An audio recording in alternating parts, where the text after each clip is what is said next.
Hi, welcome back to Kicking It with Coton House. This is Venetia. I'm Jenny. I'm Laurie. I'm the broker, and I want to introduce you to somebody. But first of all, we're going to talk about something today that really nobody wants to talk about, but you need to. It's really important. And so, Stuart Green, who I love and adore, is a great friend, but he's also an incredible asset. He's a resource for us as your realtors, but also he's an incredible asset to you because he does estate planning, trust planning, international asset help, and what makes him so great with that is that, of course, he's an attorney, but he also was an accountant with the Ernst & Young, one of the top 4 accounting firms. So, Stuart. That's right. Thank you. Welcome. Yeah. So, as realtors, we do get questions in regards to how do they protect themselves if something was to happen, a life-changing event, if they purchase a house, if they wanted to maybe purchase a house for a child or leave a business. Maybe the family has a family business and the children live in other states. So we get multiple questions. So today we are going to go ahead and dive into that and get some of these answers for you guys. And if you have any questions, drop some at the bottom of the video and we'll be sure to connect you with Stuart. Perfect. All right. So before we started, we were all chatting about different things, and we finally had to cut because there's so many things to talk about that we find interesting. It really is. So I want to start out by Jenny. Can you describe what happened with your latest? Well, not your latest, but with your client that passed away. Yes. And then I want Stuart to talk about how he can help with that. Okay. So what I will say to preface all of it is, first of all, this went extremely smoothly, and it went smoothly because this person planned ahead of time. This person asked the right questions, got to the right person, created a trust. She didn't, and Stuart is the expert to talk about this, the difference between a will and a trust. Very, very briefly, with my limited knowledge on it, and that's why we bring in experts. So background, I have a client, her home was listed. In the middle of the listing, she passed away. If she'd had a will, we would have had to stop marketing the property and the house would have to go through probate. Her whole estate would have to go through probate. So we would have had to stop everything, start again when that was all done. She did not have a will, she had a trust. And the difference there was that immediately upon her death, everything she owned was immediately owned by her trust instead, and her daughter was in charge of the trust. So we did not lose one single second of marketing time. Wow. And I knew she had a trust ahead of time. So when she passed away, I knew, okay, we don't have any issues. We're just going to morph right into a continued ownership of this property without any trouble. We continued marketing. We were able to sell it. Nobody even knew the homeowner died because we marketed that property. Even on the contract, it had to say the revocable trust of blank, client's name. Because the trust owned the house. Yes, it was a very, very smooth process. So for me, I actually have a trust instead of a will. I'd never seen real life action until we had that very unfortunate event with this client. And it made me realize, wow, this is huge. It was a little bit more money to create a trust instead of a will, but it made a huge difference. And I think the thing, maybe we can lead right into Stuart by asking, what's the right thing to do? You have a house, you have these assets. What do you do? What kind of questions to ask? So if they were to come to you, kind of where do you begin the process? Because people come to us all the time and say, what am I supposed to do? Yeah. We are realtor experts. We are not experts in this field. So when they come to you, how do you take it We over? help you get the house, and Stuart's going to help you protect it. No, that's great. So, a trust, probably what you just described is like the most basic fundamental advantage of having a trust plan. So most people aren't familiar with probate, or they haven't gone through probate. They may have heard about it, but they don't know everything that it entails, right? Can you just define probate quickly for people who might not know what the word means? Because everybody's heard it. It's a nightmare. Literally. One word. Nightmare. So it's the legal process of basically transferring ownership from the person who died to all the heirs or beneficiaries. And so what people don't realize is that any assets in your individual name have to go through the probate process. So You have to have an executor appointed to be able to transact on behalf of the estate, so they would be able to pay any creditors, distribute assets, sell a house, that type of thing. But you have to present all the documents to the probate court. They have to appoint the person who then has authority to transact. And it has to be open at least 6 months before you can actually close it out and be everything finalized. Nothing happens that quickly. It's usually on average 1 to 2 years. Oh, wow. And And I'm it's that long, so all the creditors have a chance to come forward and say, oh, by the way, Yeah. this person They owed owe me, me too, they owe me. they Yeah. owed me. Even if there are no known creditors, by law, you still have to keep it open at least 6 months. And I'm guessing if it was a situation where there's tons of siblings and siblings who Yes. haven't talked for each other Right. for a while, Yeah. everybody's Yeah. wanting to be the Good executor point. and Yeah. wanting to make decisions. Yeah, have to no. prove. Dad told me he was going to leave me that Yeah, that basketball card, and that's going to hold up everything in the estate, right? So then they now have to do what, like prove that they had this conversation? So they'll go and they'll find an attorney who's trying to have a payday, and they'll get involved and they'll tell the client, yeah, we can disrupt this and see what can happen, and we'll challenge it. We'll say the will was not actually a valid will, and that we have some other document that says you were going to leave this basketball card to Joe Smith, and so people can be extremely petty. And that will hold up the entire process. He's now defined nightmare, Right. as well as Right. probate. Yeah, sounds like a nightmare. All together. My first boss out of law school, I would ask him, tell me about that client, what's going on there? He's like, oh, typical family, mom and dad died, the kids hate one another, and they just want the parents' money. And I was like, oh. Typical family. Yeah. I was Dang. like, yeah. So defeatist from the start. No, so I wouldn't say that is typical family, but I would say those kind of situations happen all the time. Yeah. All the time. So I a can trust. So we send a client to you and say they bought a house, they've got a family, they're in your office. What's going to happen? So it's just going to streamline so with a trust, you avoid the probate process. And so the idea there is that you change the nature of ownership from your individual name to the name of the trust. And so different trusts do different things. And so you're talking about a revocable living trust. And so that's really used just to avoid probate. But not only is it important for something like a house, but you had mentioned business owners earlier. So if you have closely held business interests, you have LLCs, you want to pass those along, those would typically have to go through probate process unless you do your planning correctly. One way to do that is through the revocable living trust, right? Okay. But you just change the nature of ownership from your individual name to the name of the trust, and it's as simple as that for purposes of avoiding probate. Okay. So nothing in a trust has to go through the probate process. Like you said, there's just this seamless administrative process to it.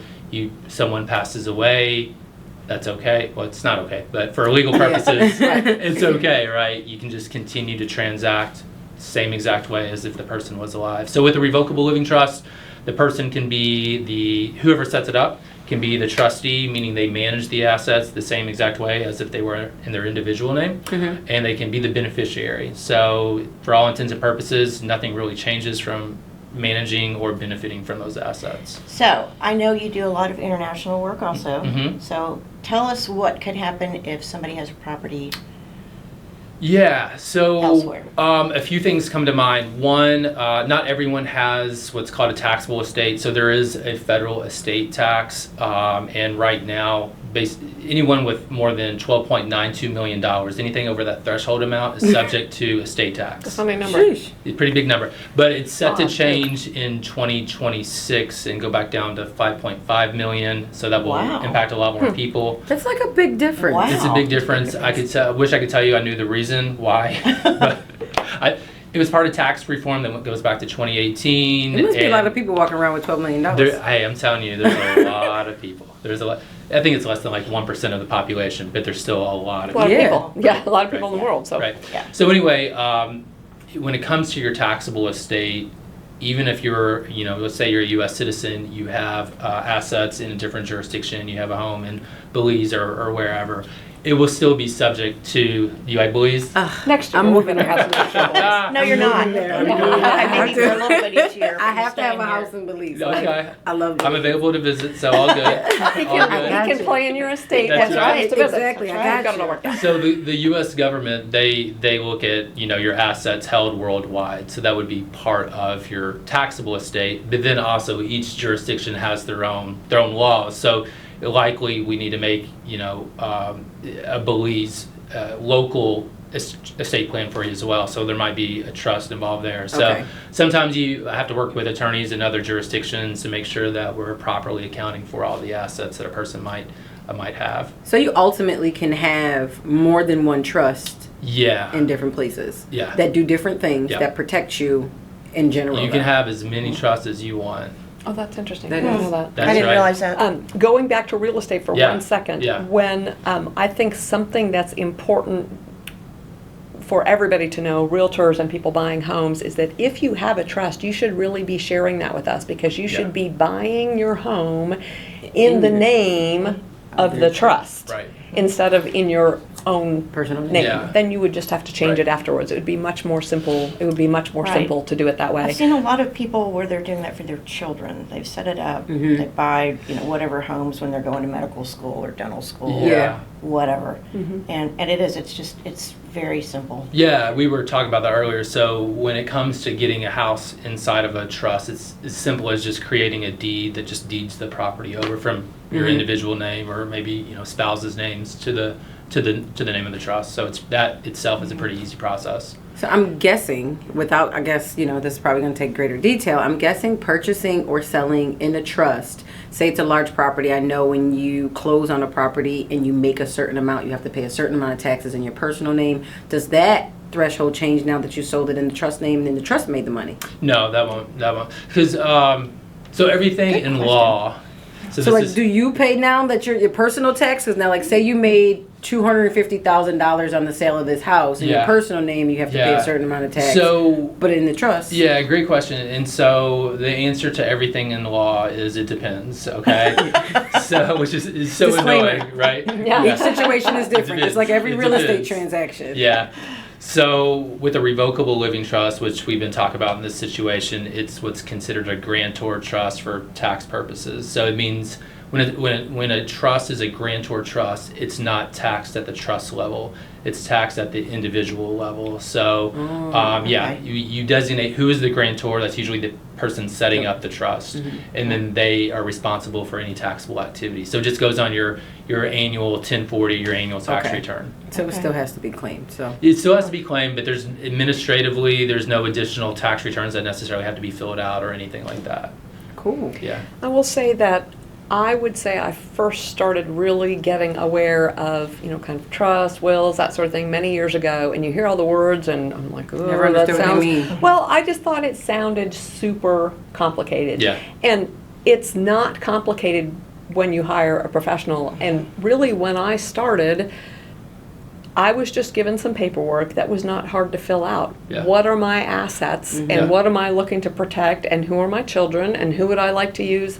Who's going to take care of my estate? Who's going to take care of I also did medical power of attorney, Yeah. that sort of thing, everything in one package.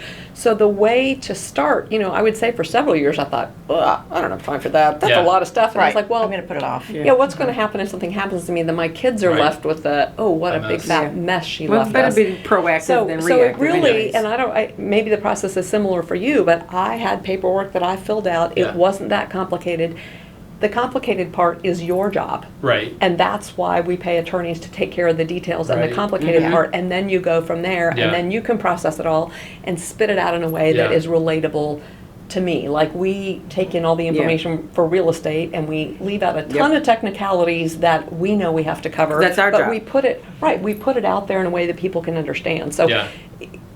correct me if I'm wrong, but for me, it was pretty simple to Yeah. start. Yeah. And then we took it from there. Yeah. In fact, I do my questionnaire. You filled out a questionnaire, right? Yep. That's what you described. So I do my questionnaire online. So I don't even have to send you any Yep. paper or anything like that. You don't have to print anything off. And then, so I download all of that before the client meeting, review all of it, kind of have an idea of what we need to talk about, what's going to be important to the client. what I think is going to be important to the client, because a lot of times they don't necessarily know, right?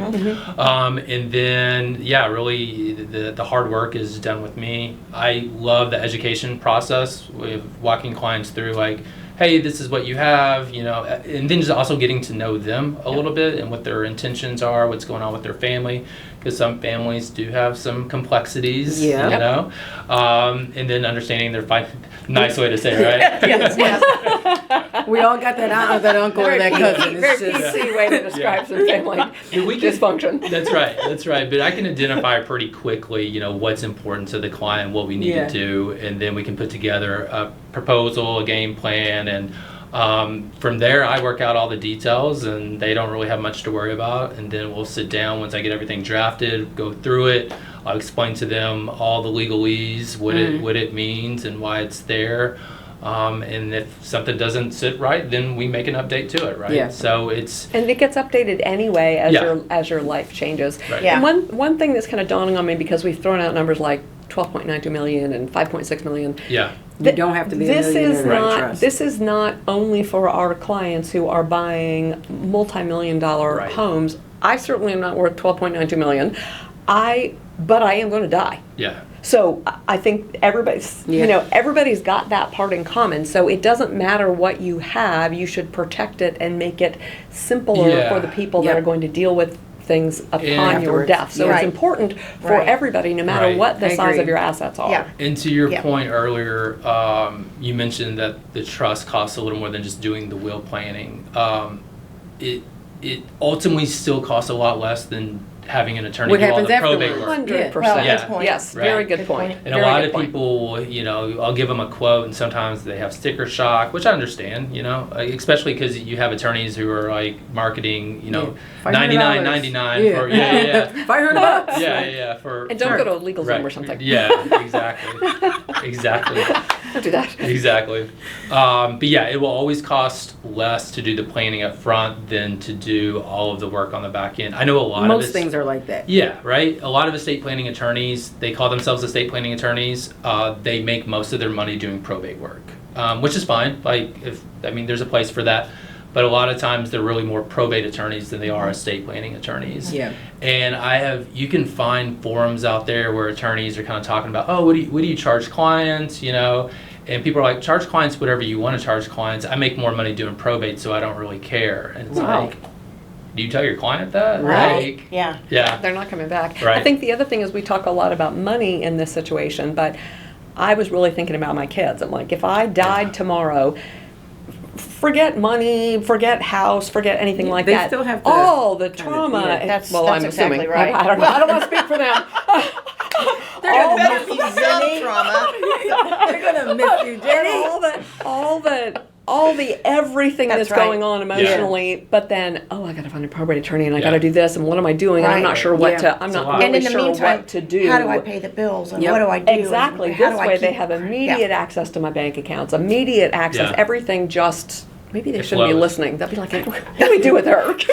So I know we talked about in a will, and you said there's like an executor to state things like that. So if you Yeah. have a trust, does the actual person that set up the trust decide who, I guess, controls it and makes Yes. decisions? Yes. And then we don't run into the issues of the multiple siblings. Like, no, Dad said me, this one, that one. I mean, they can still ever raise those issues if they Can want. they? Yeah, they can, but it's so much easier with a trust because the trust isn't actually ever having to go to probate, right? So the kids may never know what's in the trust. Is what is Wow. kind of. a I big also thing. I also Okay. talked to my It's kids not- about it. I said, Okay. you know, I have a son who's an attorney, so you be the executor because Yeah. you've got some extra knowledge in there. Yeah. But if he can't do it or doesn't want to do it, then I designated who the other people can be, and I got them together. I'm Yeah. like, you do the paperwork. You're in charge of pulling the plug or not. Like, Right. there's a definite. I chose Right. carefully. You knew what everybody's There's a strong suits were. Yeah, exactly. You knew everybody's strong Exactly. suits. But there's you could set it all up, and then I Yeah, just right? Like, I just laid it You're all. I emotionally laid it all- good.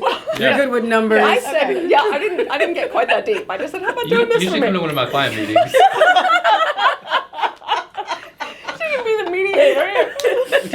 Inside my head, I'm thinking the same exact thing. Like, but this this- assignment But is you have good to at learn to say it out what? loud. Just who's good at what? yeah, you have to kind of like coach people through. Like, oh, what? Yeah, you're what do really your great at children this. do? You know, yeah. That's funny. But yeah, talking about it ahead of time is easy, and the Yeah. succession planning within the, whether it's your will or your trust. Yeah. It's, yes, you be the executor, but if you really can't do it, there's something going on in your life, well, then the next kid in Yeah. charge, or maybe Yeah. the next kid, because they might be better at it. Yeah. But you can kind of default planning Yeah, in there as that's well. right. And you know, a few things come to mind. One, so the probate process is a public process. So any information that you submit to the probate court becomes part of public eye. So that's another thing, guys. yeah, Yes, that's yeah. important. So if you don't, if you have complicated family, then you don't want them necessarily meddling. Then you want to avoid probate, right?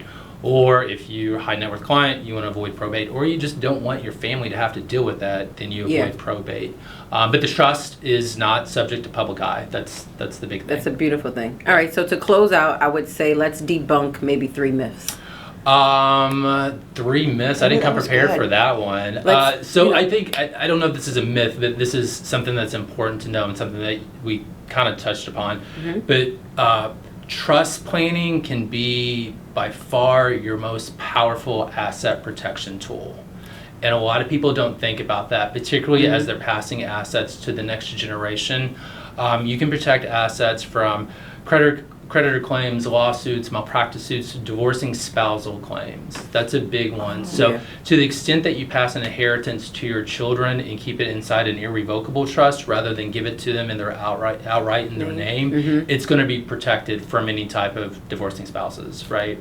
So that's a really, really huge aspect that people like. Definitely. Yeah. I would say from kind of being a non-believer, I don't want to do this, Yeah. into, oh yes, you really do need to do this. I would say I was thinking it's going to be way too complicated. Yeah. That's a myth. Which it Yeah. was not.